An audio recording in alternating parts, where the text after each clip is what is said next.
All right. Hello, my name is Jacob Stordahl. This talk is called Svelte at Scale, Lessons Learned from 1 Billion Monthly Renders. It's a bit of a clickbaity title, but I really am just hoping to answer the evergreen question of does Svelte scale? Based on the work that I do every day full-time in my day job, I would argue 100% yes, Svelte does scale. And I hope that the things I share today convince you of that as well. A bit about myself. I'm a software engineer at Stylitics. We'll talk a bunch about what I do at Stylitics and what Stylitics is. I started learning web development in 2015 while I was in college. I've always been obsessed with the web ever since I was a kid, and after sort of learning the nuts and bolts of HTML and CSS in 2015, I've been obsessed with the web as a platform for software development ever since then. I picked up Svelte in 2019, shortly after Svelte 3 was released, and I've been a huge enthusiast and evangelist for the language and the framework that is Svelte ever since then. A little bit about Stylitics. We are a fashion and e-commerce technology company. We provide a complete end-to-end solution for e-commerce retailers to create bundles of their products, most commonly in apparel. Those would be outfits. We do work with other product categories as well, but we aim to provide sort of a complete solution for some of the biggest retailers in the world to do this bundling of products at scale. The back end part of our technology is all closure. We have a huge closure culture, and most of our engineering team is closure engineers. They build our internal tooling and our APIs, which is what the front ends consume. Those front ends being all third-party JavaScript sort of embedded widgets, different sizes and shapes and functionalities, and those are all built with Svelte. So I hope that that lends some credence and credibility to what I'm going to say today. A little bit about how we're using Svelte at Stylitics, particularly. Like I said, it's all third-party JavaScript. Our clients download a script tag, which then makes a class available on the window object, where then they can configure, instantiate, and start our widget on their page. This is a really, really good use case for Svelte, and really we have this sort of large monorepo that is comprised of a bunch of Svelte code, and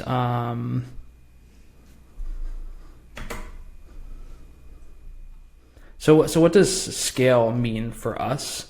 Back in January, I looked at our monthly average page view events. So anytime the widgets are loaded, they fire a page view event, and we average about 1 billion a month. Some months are a bit slower, more like 800 million. But on average, we're really close to that 1 billion mark, which is really, really cool. And based on what I've been able to find on the open internet, in terms of other sites that are using Svelte. I also showed these numbers to Rich when we got coffee a while ago, and I just mentioned this, and he seemed to agree. It's pretty likely that we are the largest trafficked Svelte application in the world, with this number of events. Also, the internal scale is quite large. We have over 200 Svelte components in our code base.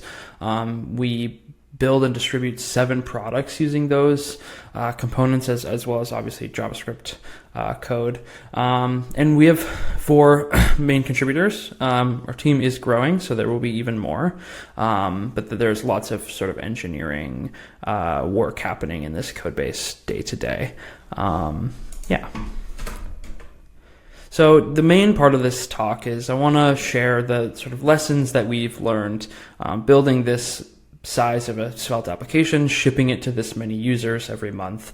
I think that we've learned a lot, and I would love to share some of those learnings with everyone here today. The first being that Svelte is a language more than it is a framework.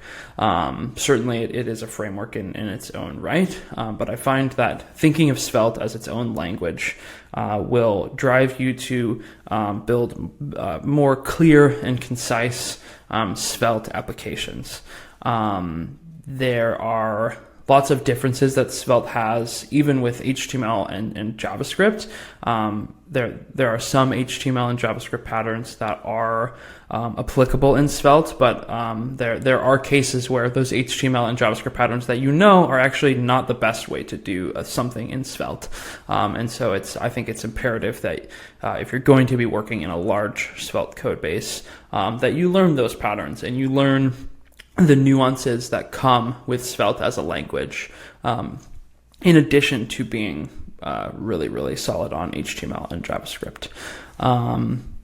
If you're coming from a different framework, you might see things like this. When I joined Stylitics, there was a lot of this sort of JavaScript template strings inside of curly braces in the Svelte template, whereas the sort of a more correct way to do it in Svelte is just to use the template brackets. This is, I believe, technically still calling a function to render this string using these variables, and I think the Svelte way is a little more concise and at the very least, it's fewer characters for the compiler to compile. So there's that, if you care about those tiny details. Next is component shared global state. I think component state is pretty cut and dry, whether you're just using let variable declarations or even using stores internally inside a component. I think those patterns are pretty well covered in the docs, but I think that the ways to approach global or shared state in your component tree, there's a lot of different patterns that you can come up with, and I wanted to highlight 3 that we use both context and stores to accomplish in our application and the use cases for those. The first one is that our widgets are really configurable. Our clients can pass, I think, over 70 different configuration options to the widget. And so this is a really, really great use case for context. These values are not changing that often, if ever. And so just having this information available sort of created in context at the top level of the component tree so that it's available to whatever component down the tree might need some configuration. It's just available, and context makes that really, really simple. I would urge any context you write to be well documented. There's some IDEs that don't know that the context exists. Personally, I'm a Vim user, and I don't necessarily know what a context is because it's not being directly imported, right? We're not using TypeScript in most of our code base at this point. So please, make sure to document those contexts so it's easy to find what's available in your particular component. The other thing is environment information.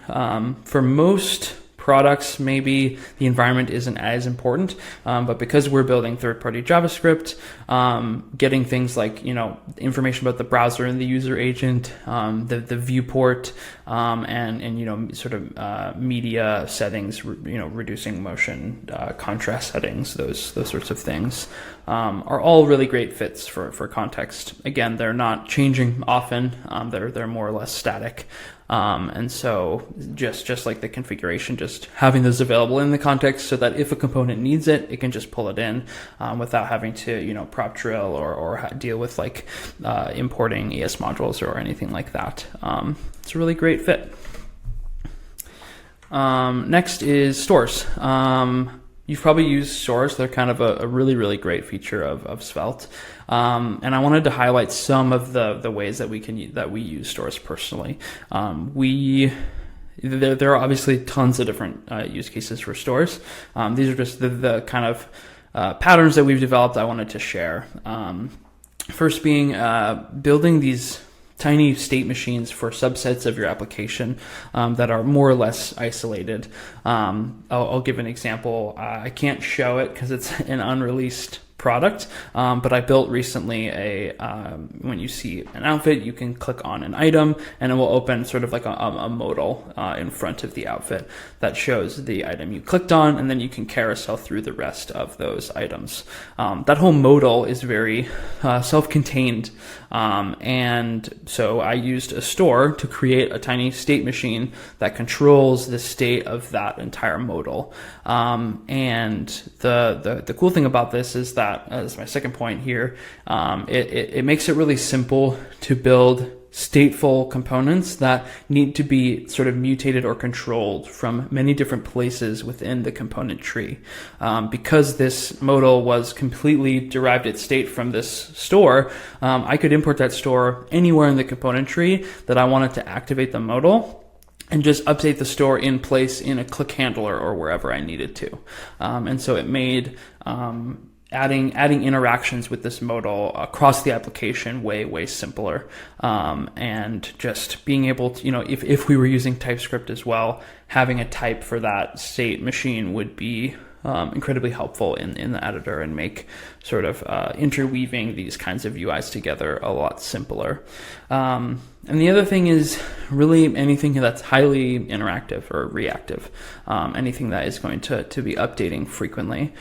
Stores are really fast in that their implementation is so simple, and I guess close to the metal. If JavaScript is the metal, they're very simple in their implementation. They're more a spec than anything else, and they can be used to track and manipulate lots of different interactions really fast. So we use store to track aspects of keyboard navigation, for example.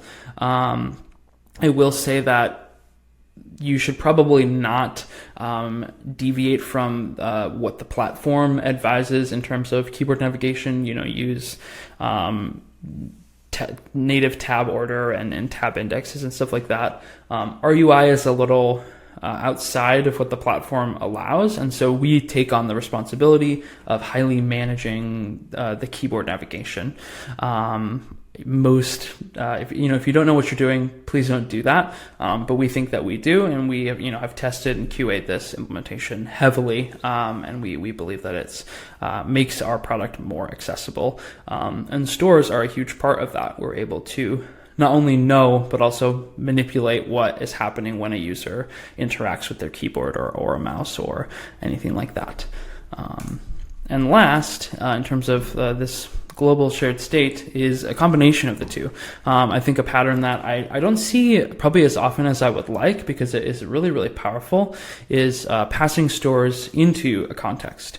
So the real kind of light bulb moment was a pull request I read from my colleague Jan, where we have recently re-implemented our carousel to make it a bit better, make it infinite scrolling, add some extra features to it. And what we were doing was we had a slot that you would render the sort of the cards of the carousel in, which makes it really composable. It's a really nice component architecture to be able to kind of treat a carousel as a wrapper and just give it components as cards through like an each block or something.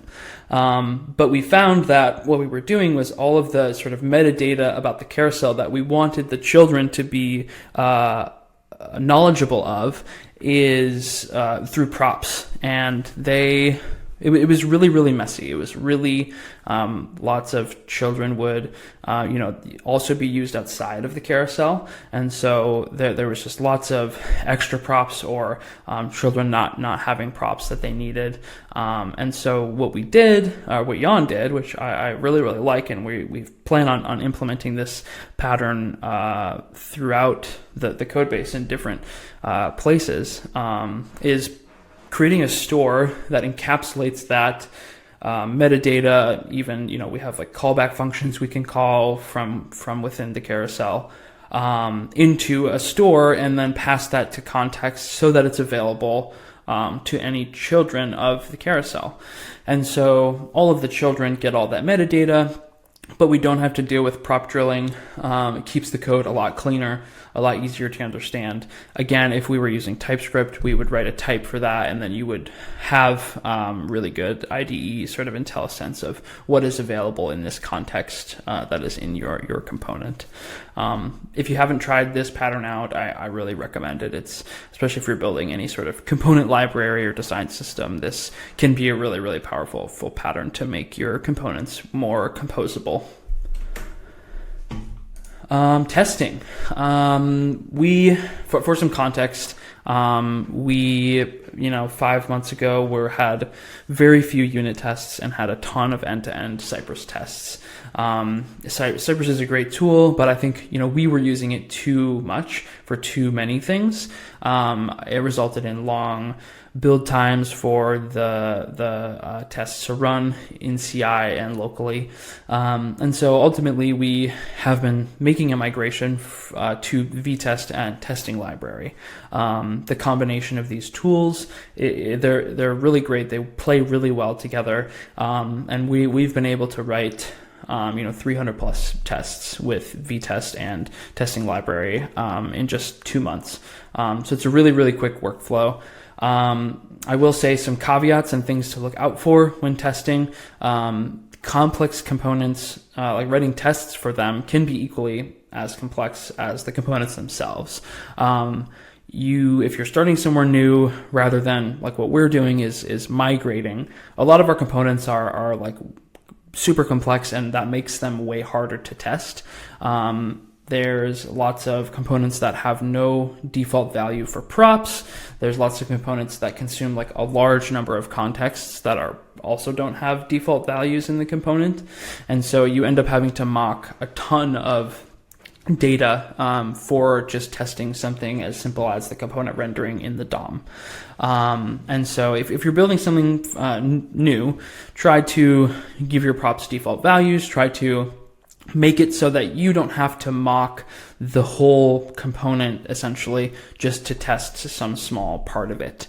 If the component is hard to test, probably we could benefit from a refactor, maybe into multiple components.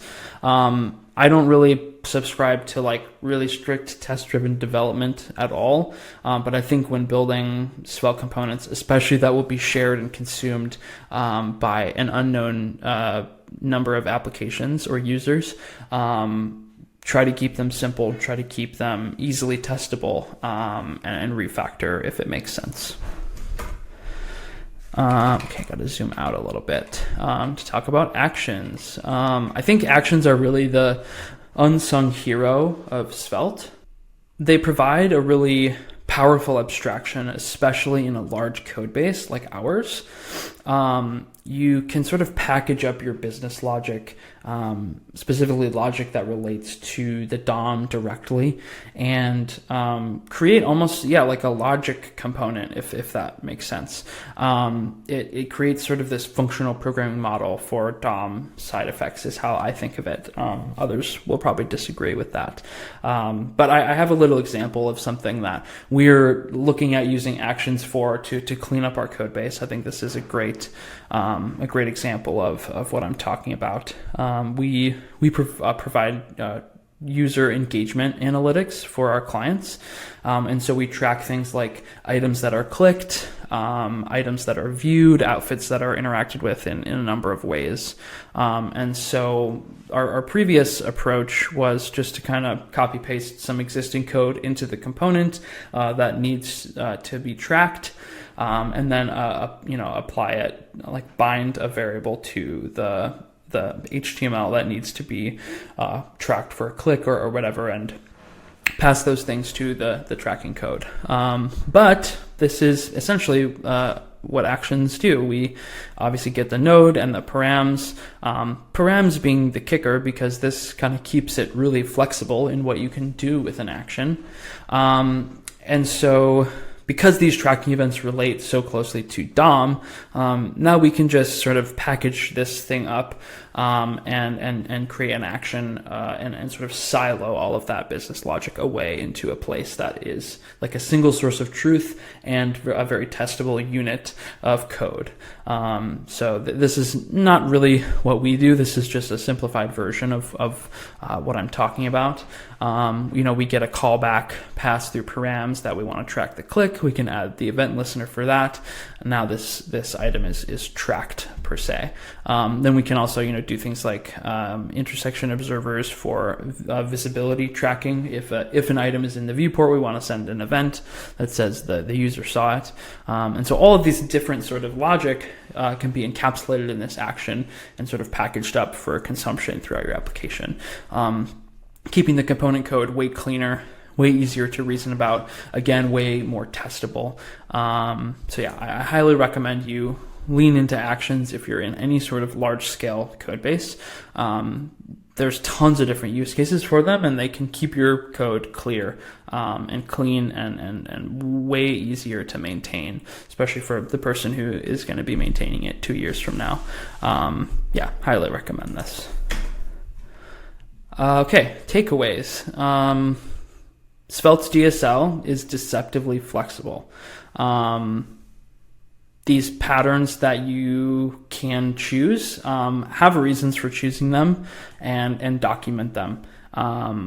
Again, there's a ton of different ways to approach different problems in Svelte, and first understanding the language and then making your own decisions for what patterns make sense for your application is really, really important. And then obviously documenting them because it is more flexible than you might assume with it not being true JavaScript or whatever.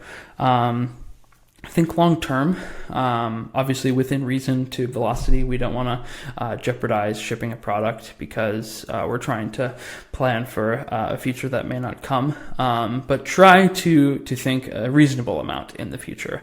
If you keep your components simple, testable, composable in your components, they'll be much easier to scale and way more reliable to use in your application. I hope that this information was helpful. I hope that the things I said are clear. And yeah, if you have any questions, ping me on Twitter, would love to chat more about Svelte as always. Thank you so much.